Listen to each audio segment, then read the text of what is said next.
দেখেছো, সুজন ভাইকে দিয়ে একটা কাজও হয় না। তোমাকে আমি কতবার বলছি যে উনি এখন কাজে অনেক ফাঁকি দেয়, কাজ কামে ওনার একদম মন নেই। তুমি এই কাজের লোকটা চেঞ্জ করো, অন্য একটা কাজের লোক আনো, কিন্তু তুমি তো আমার কোনো কথাই শুনছো না। এভাবে যদি চলতে থাকে তাহলে রান্নাঘরে সবকিছু ভেঙে ফেলবে।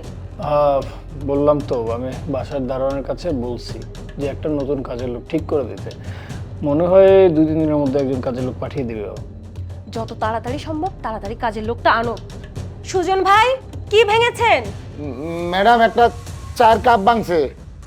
দেখেছো, আজকে চায়ের কাপ ভেঙেছে, সেদিন আমার পছন্দের মগটা ভেঙে ফেলেছে। এরকম ভাবে যদি চলতে থাকে তাহলে রান্নাঘরে সবকিছু ভেঙে উজাড় করে ফেলবে। সুজন ভাইয়া, আপনি কি কোথাও ব্যথা পেয়েছেন? না ম্যাডাম, ব্যথা পাই নাই। সুজন ভাই, আপনি আমাদের জন্য টিফিন রেডি করুন। শোনো, তুমি যত তাড়াতাড়ি পারো কাজের লোক খোঁজো। কথা বলতেছি, বুঝতেছো না? 2-3 দিনের মধ্যে ও একজন লোক ম্যানেজ করে দিবে। দারোয়ান কাজের লোক পাঠাইছিল? কি জানি, দেখি আসবে হয়তো। আসসালামু আলাইকুম ম্যাডাম। আসসালামু আলাইকুম স্যার, আমি আপনাকে নতুন কাজের পোলা। আচ্ছা, আপনি ঘরের কি সব কাজ করতে পারেন?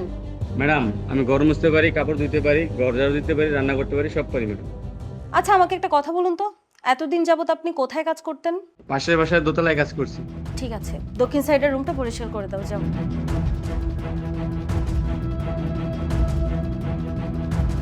ম্যাডাম, আমার কি কোনো ভুল হয়েছে ম্যাডাম? আপনারা যে নতুন কাজের লোক রাখলেন। রাখবো না তো কি করব? আমার মনে হয় তোমার ছুটি প্রয়োজন, তোমার রেস্টের প্রয়োজন। তুমি একটা কাজও ঠিকঠাক মতো করতে পারো না, প্রত্যেকদিন রান্নাঘরে গিয়ে কিছু না কিছু ভাঙতে থাকো। আর এই জন্য ঠিক করেছি অন্য কাজের লোক দিয়ে কাজ করাবো, আর তুমি বাড়ি চলে যাও, বাড়িতে গিয়ে রেস্ট নাও। ম্যাডাম, ম্যাডাম এটা কী কইতেছেন? আমি বহু বছর ধরে আপনাকে বাসায় কাম করতেছি। এখন আপনারা যদি আমার বাইর করে দেন তাহলে আমি কই যাবো, কই থাকবো? আপনারা ছাড়া তো আমার আর কেউ নাই, আমার তো ঘর বাড়িও নেই যাওয়ার মতো। দেখো, তুমি মনে হয় আমার কথা বুঝতে পারোনি। আমি তোমাকে কাজ থেকে বের করে দেইনি, আমি তোমাকে কাজ থেকে অবসর দিয়েছি। অবসর? কিসের অবসর? আমি তো কিছু বুঝলাম না। তুমি এখনো বুঝতে পারোনি? যখন মানুষের কাজ করার ক্ষমতা থাকে না তখন তাকে রিটায়ার্ড করে দেওয়া হয়। আমি তোমাকে রিটায়ার্ড করে দিচ্ছি, মানে তোমাকে ছুটি দিয়ে দিচ্ছি। ম্যাডাম ম্যাডাম ম্যাডাম, আমার কোনো ছুটি মুটি লাগবো না। আমি আপনার এখানে কাম করবো, আপনার এখানে থাকবো। আমার ম্যাডাম কামের তো বাইর করে না। এই নাও, আমি তোমাকে কাজ থেকে বের করে দিচ্ছি না, আমি তোমাকে কাজ থেকে রেস্ট দিচ্ছি। এই টাকাটা নাও আর বাড়ি চলে যাও। ম্যাডাম, আপনি আমার টাকা দিতেছেন কে? আর আমার ম্যাডাম কামের তো বাইর করেন না? আমি তো কিছু বুঝতেছি না ম্যাডাম।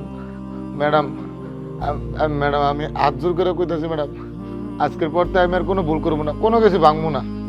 দেখো সজীব, আমি জানতাম তুমি এই কাজটা ছেড়ে যাবে না, আর এই জন্য আমি চিন্তা করলাম যে নতুন কাজের লোক রাখি, তাতে করে তুমি একটু কাজের রেস্ট পাবে। দেখো, তুমি তো একটা কাজও ঠিকমতো করতে পারো না, তোমার একটা হাতে সমস্যা, এই সমস্যা নিয়ে তুমি কিভাবে কাজ করবে? আর আমি যদি তোমাকে বলতাম তুমি বাসায় গিয়ে রেস্ট নাও, তাহলে তুমি আমার কথা শুনতে না। আর এই জন্যই আমি নতুন ছেলেটাকে এনেছি। আজকে থেকে নতুন ছেলেটাই সব কাজ করবে, আর তুমি শুধু ওকে দেখিয়ে দেখিয়ে দিবে ও কি কাজ করবে। তোমার কোনো কাজ নেই, তুমি শুধু ওকে ডিরেকশন দিবে। তুমি এতদিন যাবত আমাদের সঙ্গে কাজ করছো, তোমাকে কিভাবে আমাদের বাসা থেকে বের করে দিই এটা আমরা কখনোই পারবো না। তুমি এখন আমাদের ফ্যামিলির সদস্য হয়ে গেছো, তুমি যদি বাসায় না থাকো তাহলে ঘরটা কেমন জানি ফাঁকা ফাঁকা লাগে। আর তাই ঠিক করেছি এখন থেকে তুমি শুধু নতুন কাজের লোকটাকে দেখিয়ে দিবে ও কি কি কাজ করবে, আর তুমি ফুল রেস্ট নিবে, তোমার আর কোনো কাজ নেই। তুমি এখন আমাদের ফ্যামিলির মানুষ, তুমি আমাদেরকে ছেড়ে কোথাও যাবে না, তুমি যেতে চাইলেও আমরা কখনোই তোমাকে যেতে দিব না। ম্যাডাম, আপনার অনেক শুক্রিয়া ম্যাডাম।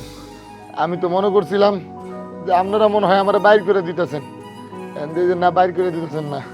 ম্যাডাম, এই টাকা লাগবো না, এই টাকা রাখেন, আমার টাকার দরকার নাই। আমার আপনারা কামে রাখছেন, এটাতে আমি অনেক খুশি। আমি যাই, কামে যাই।